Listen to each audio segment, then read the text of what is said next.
যে তার সম্পদ থাকার পরেও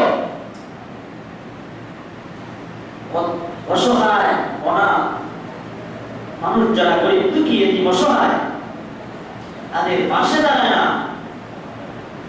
বাড়ির পাশে তার ভাই ক্ষুধার্ত অবস্থায় কাতর, তার প্রতিবেশীরা কষ্ট করতেছে, সে ভালো ভালো খাবার খেতেছে, তার খবর নেয় না। বাড়ির পাশে মাদ্রাসার গরিব বিল্লা ভরিকে গরিব দুঃখী ছাত্ররা, অসহায় এতিম ছাত্ররা তিনি এমন শিক্ষা করে তাদের খোঁজ খবর নেয় না। এই বখিল ব্যক্তিরা কখনো জান্নাতে যাবে না। লা ইয়াদখুলুল জান্নাতা খাব্বুন ওয়ালা বখিলুন ওয়ালা মান্নানুন। উপকার করে যে ব্যক্তি পরক্ষণে খোটা দেয়, আমি তার এর উপকার করেছিলাম। এই উপকার করে খোটা দানকারীও কখনো জান্নাতে যেতে পারবে না। আর হাদিসে নবী বলেছেন, قال النبي صلى الله عليه وسلم إياكم والشح فإن الشح أهلك من كان قبلكم। নবী বলেছেন, إياكم والشح, তোমরা কৃপণতা থেকে বেঁচে থাকো, বখিল হও না। فإن الشح أهلك من كان قبلكم। নবী বলেছেন, তোমাদের পূর্ববর্তী যারা কৃপণ ছিল ওই কৃপণতায় তাদেরকে ধ্বংস করে দিয়েছে, তাদেরকে ধ্বংস করে দিয়েছে।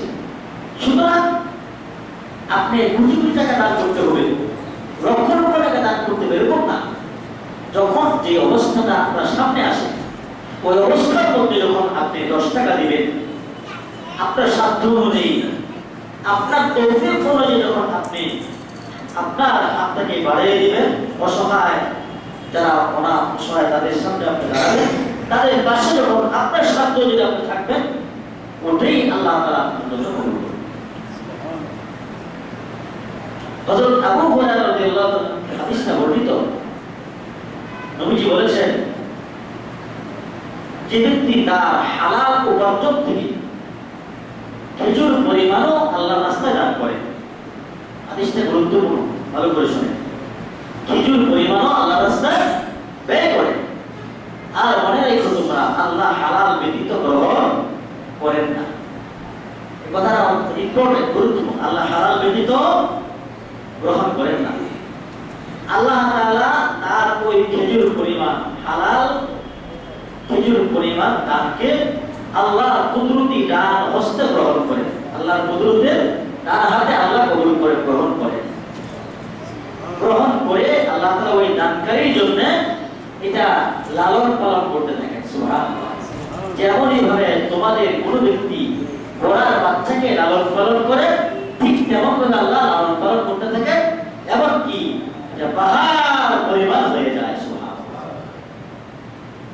হযরত আনাস রাদিয়াল্লাহু আনহু থেকে হাদিস বর্ণিত, তিনি বলেন, قال النبي صلى الله عليه وسلم إن الصدقة لا تطفئ غضب الرب وتدفع ميتة السوء। নবীজি বলেছেন যে সদকা এমন দাবি, এটা এমন গুরুত্বপূর্ণ ইম্পর্টেন্ট জিনিস, আল্লাহ তাআলার গোসাকে দমন করে দেয়। সুবহানাল্লাহ। আল্লাহ তাআলার গোসাকে দান সদকা দমন করে দেয়। এবং অপমৃত্যুকে রোধ করে হটায় দেয়। সুবহানাল্লাহ। দুটা জিনিস বলছে আল্লাহ তাআলা, যে আমাদের নাফরমানের কারণে, গুনাহের কারণে আল্লাহ যে গোসা হন, রাগান্বিত হন, মাঝে মাঝে যে অতিবৃষ্টি অনাবৃষ্টি, যে বৃষ্টির কারণে মানুষ বিপর্যয়গ্রস্তের মধ্যে পড়ে যায়, কঠিন সমস্যার সম্মুখীন মানুষ হয়, কঠিন বিপদে পড়ে যায়, এগুলি কেন হচ্ছে জানেন? এগুলি আমাদের হাতের কামাই। যাহারাল ফাসাদু ফিল বাররি ওয়াল বাহরি বিমা কাসাবাত আইদিন নাস লিউযীকাহুম বা'দাল্লাযী আমিলু লাআল্লাহুম ইয়ারজিউন। বান্দা, স্থলে এবং জলে যত বিপর্যয়, যত মুসিবত, যত সমস্যা, আযাব এবং শাস্তি, এগুলি তোমাদের হাতের কামাই। সব কিছু আমাদের নিজের হাতের কামাই। আমি এগুলি কেন দিই জানো? যাতে করে তোমরা আমি আল্লাহ থেকে ফিরে আসো, আমি আল্লাহ থেকে প্রত্যাবর্তন করো, নাফরমানি ছেড়ে দাও, আমি তোমাদেরকে সামান্য কিছু আস্বাদন করাই। তা আল্লাহ তাআলার গোসা কেন হয়? আমাদের নাফরমানির কারণে। তো যখন বান্দা দান করে, সত্যি করে, আল্লাহ তাআলার গোসা নিবারণ হয়ে যায়, গোসা দমন হয়ে যায়। সুবহানাল্লাহ। অপবিত্র থেকে আল্লাহ তাআলা মানুষদেরকে বাঁচায়। এই হাদিসের মধ্যে ব্যাখ্যা দেখছেন, আল্লাহ তাআলা দুনিয়া সৃষ্টি করার পরে ফেরেশতারা আল্লাহকে প্রশ্ন করছেন, আল্লাহ সবচেয়ে শক্তিশালী কি জিনিস? আল্লাহ তাআলা বলছেন লোহা। এরপরে আবার প্রশ্ন করছেন, এর চেয়ে শক্তিশালী কি জিনিস? আল্লাহ তাআলা বলছেন আগুন। লোহা যখন আগুনের মধ্যে পড়া হয় এটা নরম হয়ে যায়, ঠিক না? আগুন আরো শক্তিশালী। তা আবার প্রশ্ন করছেন, এর চেয়ে শক্তিশালী কি জিনিস? তো আল্লাহ তাআলা বলছেন পানি। আগুন পানির সামনে গেলে আগুন নিভে যায়, ঠিক না? আবার প্রশ্ন করছেন, এর চেয়ে শক্তিশালী কি জিনিস? আল্লাহ তাআলা বলছেন বাতাস। বাতাস পানিকে এক দেশ থেকে আরেক দেশে নিয়ে যায়, ঠিক না? এরপরে জিজ্ঞেস করছেন, এর চেয়ে শক্তিশালী কি জিনিস? আল্লাহ তাআলা বলছেন এর চেয়ে শক্তিশালী হলো বনি আদমের ওই সদকা, যে সদকাটা আল্লাহ রাস্তায় দেয়। সুবহানাল্লাহ। সদকা এমন শক্তিশালী জিনিস, আল্লাহ তাআলা গুসাকে নিবাই দেয়, অপবিত্রকে রোধ করে দেয়। তাই দোস্ত বুঝল, অপবিত্র বলতে কোনটা? এখানে বুঝাইছে মানুষের যখন মৃত্যুর সময় হয়, তো এই মৃত্যুর সময় যখন শয়তান যখন এসে ওয়াসওয়াসা দেয়, ধোঁকা দেওয়ার চেষ্টা করে, তাকে বেঈমান বানায় দুনিয়া থেকে নেওয়ার চেষ্টা করে, ওই সময় আল্লাহ তাআলা আল্লাহু আকবার বারবার এই শব্দটা কাজে লাগে। তখন ওই শয়তান তাকে ধোঁকা দিতে পারে না, ওই শয়তান তাকে হেফাজত করে, সেই ইমানে হারাতে মৃত্যুবরণ করে। সুবহানাল্লাহ। কি ভাই, সদকা দান সদকা করা দরকার আছে না নাই? আমার কথা শেষের দিকে, আমি আর কথা বেশি লম্বা করবো না। আমরা বুঝতে পেরেছি এই 2-3 দিন আগে যে বৃষ্টি হয়েছে বাংলাদেশের বিভিন্ন, বাংলাদেশ ছাড়াও ইন্ডিয়াতে, চীনের বিভিন্ন দেশের মধ্যে এমন বন্যা হয়েছে।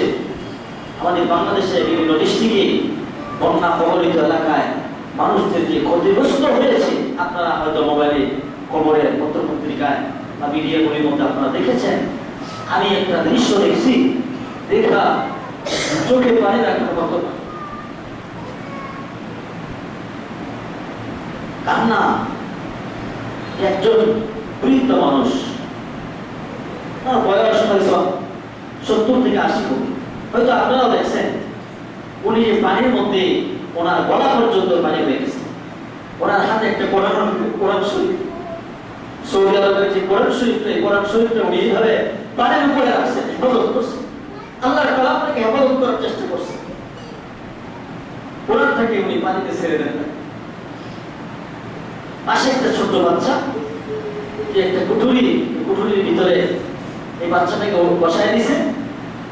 এই বাচ্চাটা এই কুঠুরিটার ভিতরে পানির উপরে ভাসমান ভাসতেছে। মানুষ এত কষ্ট করতেছে এই বন্যায়, অবস্থা খুব কঠিন, করুন। আমরা তো আল্লাহ তাআলা আমাদেরকে ভালো রাখছেন, দুনিয়া নষ্টনীতে মানুষের এই বৃষ্টিতে মানুষের ঘরে রুমে কিছু পানি উঠছে, কিছু ক্ষতিগ্রস্ত হয়েছে, এত কোনো সমস্যা আমাদের হয় নাই। আল্লাহ আমাদেরকে অনেক ভালো রাখছেন, আমরা খাইতেছি, চলতেছি, আমরা সব কাজকর্ম করতে পারতেছি। কিন্তু আমার ওই সমস্ত ভাইরা, তারা যে কত কষ্ট দিনাতিপাত করতেছেন, এটা ভাষায় বলার মতো না। আমরা প্রত্যেকে সেভাবে অনুভব করবো। নবীজি বলেছেন, যে ব্যক্তি কোনো মানুষকে একটা কাপড় পরিধান করাবে, আল্লাহ তাআলা তার হেফাজতের জিম্মাদার হয়ে যাবে। ততদিন পর্যন্ত আল্লাহ তাআলা তাকে হেফাজত করবেন যতদিন পর্যন্ত তার শরীরে ওই কাপড়ের টুকরা থাকবে। সুবহানাল্লাহ। তো এই বন্যা কবলিত এলাকা আমাদের নরসিংদী জেলা ইমাম পরিষদের পক্ষ থেকে গত বুধবার দিন মিটিং হয়েছে, 10টা থেকে 12টা পর্যন্ত, প্রায় 12টা পর্যন্ত মিটিং হয়েছে। মুরব্বীরা পরামর্শ করেছেন যে যারা বন্যায় বেশি ক্ষতিগ্রস্ত হয়েছে, সেখানে ইমাম পরিষদের পক্ষ থেকে তাদের পাশে দাঁড়ানো, তাদেরকে একটু সাহায্য সহযোগিতা করা, তাদেরকে ত্রাণের একটু ব্যবস্থা করার জন্য ওনার পরামর্শ করেছেন। এবং এটার সাথে যেন প্রত্যেকটা মসজিদে আমাদের যে মুসল্লি ভাইরা আছেন, আমাদের ভাইজানারা, ইমানদারেরা, ওনাদেরকে তার সাথে সম্পর্কিত করানো। কারণ ইমামের সাথে মুসল্লিদের গভীর সম্পর্ক। যারা মসজিদে নামাজ পড়তে আসে তাদের এতটাই সম্পর্ক, এতটাই গভীরতা, আপন আত্মীয় স্বজনের যারা আছে তাদের থেকেও আরো গভীর সম্পর্ক হয়ে যায়। সেজন্য মসজিদ যারা ইমাম পরিষদ আলহামদুলিল্লাহ এখন অনেকগুলো কাজ হাতে নিয়েছে। পরপর মানুষের পাশে দাঁড়ানো, বিভিন্নভাবে মানুষের ইমানের হেফাজতের জন্য তারা যে চেষ্টা এবং মেহনত করতেছেন, বিভিন্নভাবে মানুষকে দিনই কথাবার্তা শোনানো। তো এখন ওনারা চিন্তা করছেন এখন যে অবস্থাটা, এই অবস্থার মধ্যে সবচেয়ে বড় দায়িত্ব যেটা, সেটা হলো বন্যা কবলিত মানুষের পাশে দাঁড়ানো। তো আপনাকে ইনশাআল্লাহ তাআলা নামাজের সুন্নতের পরে আমরা যে কালেকশনটা হবে আমরা পরামর্শ করেছি, পরামর্শ সাপেক্ষে ইনশাআল্লাহ তাআলা এটা অনুমতি হয়েছে যে আজকে যে কালেকশনটা, এই কালেকশনটা আমরা সকলেই স্বতঃস্ফূর্তভাবে যার সাধ্য অনুযায়ী, দরকার অনুযায়ী আমরা তাদের জন্য দিয়ে দেবো। এবং প্রশস্তি জেলা ইমাম পরিষদ আমানতের সাথে এটা আপনাদের এই আমানতকে ওনাদের কাছে পৌঁছা দেওয়ার চেষ্টা করবো ইনশাআল্লাহ তাআলা। আমাকে সকলে ইনশাআল্লাহ দিব না ইনশাআল্লাহ, সকলে তাদের পাশে দাঁড়াবো ইনশাআল্লাহ। যাদের সাধ্য অনুযায়ী তৌফিক নেওয়া চেষ্টা করবো। আল্লাহ আমাদেরকে আমল করার তৌফিক দান করেন। আমি যারা সুন্নাত করে নেয়, বলবেন বাচ্চাদেরকে সুন্নাত করে নেয়।